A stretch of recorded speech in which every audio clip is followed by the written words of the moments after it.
Welcome back as we work to connect with each other and with Jesus. When you think about plants and growth, we don't always understand everything that happens with the process, but there are a few benchmarks that we can identify. So here in our sweet corn field, there are a few measurements that we have.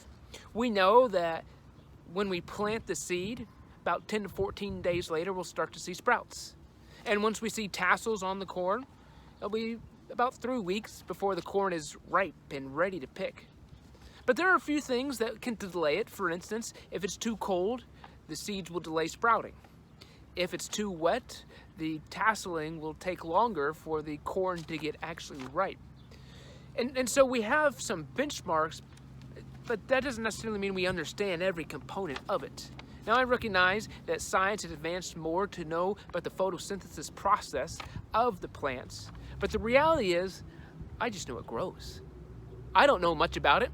I know a few of those benchmarks, but it's not super important that I know how it works.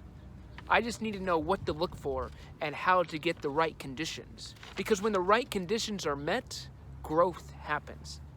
And in Mark chapter 4, Jesus tells us that, the farmer plants the seed. He doesn't necessarily know how it grows. He goes to sleep and it grows.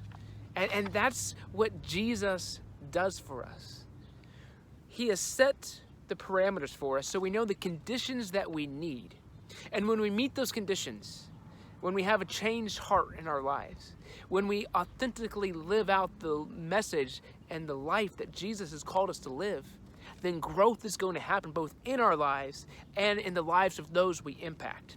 Jesus is calling us not to understand every intricate detail, but to know the conditions that we need. So reading our Bible, praying, worshiping Jesus, those are the types of things that we need to make sure are implemented in our life. And when the right conditions are met, growth happens. Whether we're talking about corn or whether we're talking about our spiritual lives. When the right conditions are met, growth happens. Stay connected to each other and to Jesus.